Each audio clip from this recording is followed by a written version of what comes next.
ఏ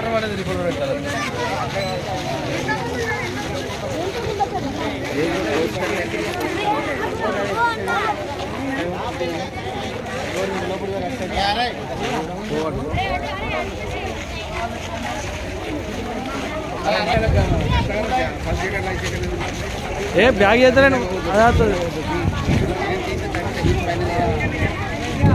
ఏ ఉన్నది అట్లా కదా మధ్యలో దీంతో బ్యాగ్ పోతలేను కదా.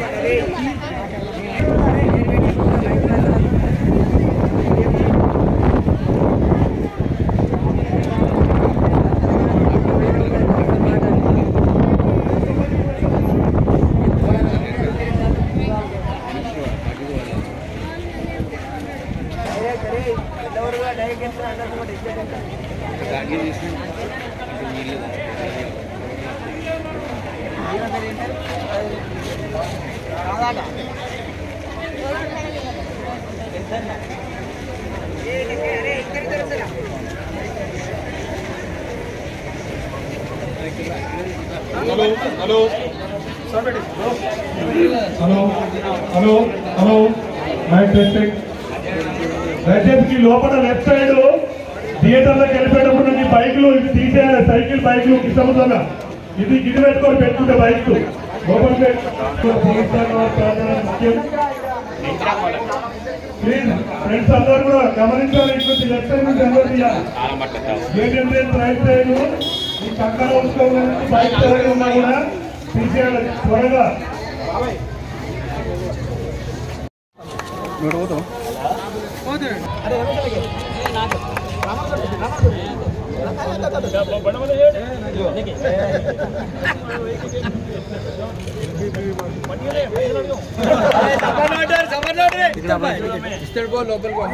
టికెట్ అవసరం బయట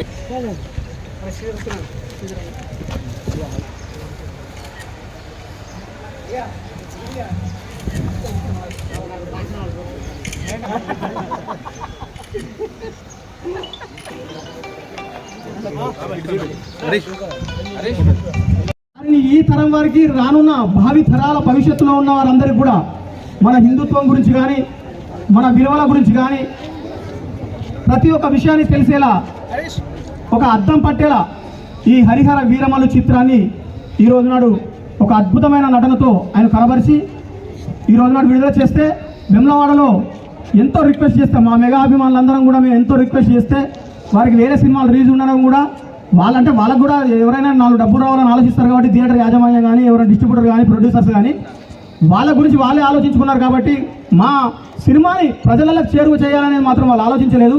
కానీ ఇంత పెద్ద కార్యక్రమాన్ని ఇది ప్రజలకు చేరువ చేయాలని చెప్పి సదుద్దేశంతో మన వెమ్లవాడ భారతీయ జనతా పార్టీ కార్యదర్శి గారు మన బచ్చు వంశీకృష్ణ గారు ముందడికి వచ్చి మన పెద్దలు మన ప్రముఖ నాయకులు బీజేపీ సీనియర్ లీడర్ ఒక యుగానికి రాముడు ఒక యుగానికి కృష్ణుడు అయితే ఈ కలియుగానికి రామకృష్ణుడు ప్రతాప రామకృష్ణ గారిని ఒక ముచ్చట చెప్పగానే వెమ్లవాడ పట్టణాధ్యక్షులు మన శ్రీధర్ గారు రాపేలి శ్రీధర్ గారు ఒక అడుగు ముందడికి వేసి బచ్చి కృష్ణ అని వంశీకృష్ణ గారిని ఎంకరేజ్ చేసి వారి టోటల్ ఎంటర్ టీం వెమ్లవాడ టౌన్లో ఉన్నటువంటి టీం అందరినీ కూడా మొబిలైజేషన్ చేసుకొని ఆ కట్టం శ్రీనివాస్ గారు కానీ ఇంకా సంథింగ్ అంటే చాలామంది పేర్లు కానీ బాలరాజన్న గారు కానీ అన్నగారు కానీ చాలామంది ఉన్నారు. వారందరి పేరు ఉచ్చరించినందుకు సారీ చెప్పుకుంటూ ఈ రోజు నాడు ఈ కార్యక్రమానికి ముఖ్య అతిథిగా విచ్చేసినటువంటి రామకృష్ణ గారిని ముందుగా ప్రేక్షకులను ఉద్దేశించి ఈ సినిమా గురించి మాట్లాడి ఒక 2 నిమిషాలు మనందరి గురించి కూడా మాట్లాడి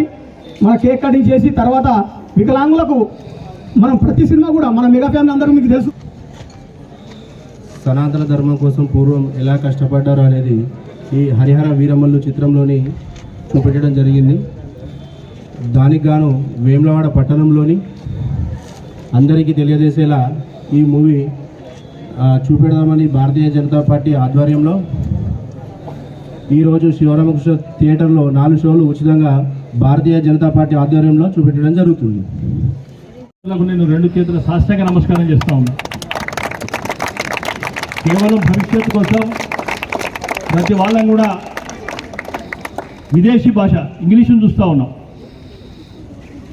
ప్రైవేట్ స్కూళ్ళల్లో పనిచేసే తల్లిదండ్రులు కావచ్చు, పిల్లలు కావచ్చు, కనీసంగా ఒక శ్లోకం పలిగే పరిస్థితులు లేవు. ఆ నోరు తిరగదు. మరి దానికి మనందరం కూడా కారణం కదా, ఒక్కసారి ఆలోచన చేయమని చెప్తా ఉన్నాను నేను. పుట్టంగానే ఏ మీడియంలో వేస్తాం, ఏ స్కూల్లో వేద్దాం, ఏ ఇంగ్లీష్ మీడియంలో వేద్దాం, ఇలాగనే అమెరికా పంపుదామా, ఆస్ట్రేలియా పంపుదామా, ఇంగ్లాండ్ పంపుదామా అనే ఆలోచన తప్పితే మరి మన గతంలో ఉన్న లక్షల సంవత్సరాల ఒక ఈ ధర్మం, సనాతన ధర్మం ఏదైతే ఉన్నదో దాన్ని ఫాలో అయ్యేదనే ఫీలింగ్ మాత్రం వాళ్ళకి చెప్పడం లేదు. దురదృష్టం, కనీసంగా దేవాలయం పిల్లలకు కూడా బొట్టు పెట్టుకోమని చెప్పే పరిస్థితి తల్లిదండ్రులు లేరు. ఇది మన బలహీనత కదా, ఒకసారి ఆలోచిద్దాం. అంటే ఈ దేశంలో పుట్టిన రాముడి గురించి, కృష్ణుడి గురించి మనం చెప్పుకోవాల్సి, ప్రచారించుకోవాల్సిన పరిస్థితి ఉందంటే ఈ ధర్మం ఏ రకంగా పతనమవుతుందో ఒక్కసారి మనం ఆలోచిద్దాం. మరి హిందూ ధర్మం అనేది రాజకీయ పార్టీలకు సంబంధించింది కాదు, కులాలకు సంబంధించింది కాదు. అంటే ఒక మనిషి నాగరిక ప్రపంచంలో మారుతున్న వ్యవస్థలో ఏ రకంగా బ్రతకాలని తెలియజేసిన మహాభారతం కానీ, రామాయణం కానీ, కుటుంబంలో ఎలా ఉండాలని నడవడిక నేర్పింది రామాయణం, సమాజంలో ఏ రకంగా ధర్మం నాశనం అవుతుంటే ఏ రకంగా చేయాలని భారతం చెప్పింది. మరి ఇన్ని మూలాలు ఉన్న వాటిని మనం మరిచిపోకుండా ఈ హరిహర వీరమల్లో ఆ సినిమా ఏదైతున్నదో ధర్మం గురించి, సనాతన ధర్మం గురించి పవన్ కళ్యాణ్ గారు ఇవాళ ఒక హిందూ ఒక వారు యుద్ధ వీరులు లెక్క కనిపిస్తూ ఉన్నాడు. మరి మనకు అన్ని రాష్ట్రాలలో కూడా, ఇక్కడ ఈ రాష్ట్రంలో తీసుకుంటే బండి సంజయ్ గారు, అక్కడ తీసుకుంటే పవన్ కళ్యాణ్ గారు, అక్కడ ఉత్తరప్రదేశ్ తీసుకుంటే ఒక యోగి గారు, ఈ భారతదేశాన్ని తీసుకుంటే ఉదాహరణ నరేంద్ర మోడీ గారు. మరి రాజకీయాలకు అతీతంగా ఈ ధర్మాన్ని సపోర్ట్ చేయాల్సిన అవసరం ఉందా లేదా ఒకసారి ఆలోచన చేయండి. ఆ రకంగా కేవలం భగవంతుని ఆరాధన తప్పితే హిందువులు ఎంత మంచి వాళ్ళు అంటే పాపం భగవంతుని దేవాలయంలో దాడి చేసినా మాట్లాడడం, దేవాలయంలో విగ్రహాలు కూలగొట్టినా మాట్లాడడం, దేవాలయంలో కనీసం పూజలు బంద్ చేసినా మాట్లాడడం. మరి ఈ పరిస్థితి వస్తే మేము చెప్తా ఉన్నాం ధైర్యంగానే, భారతీయ జనతా పార్టీ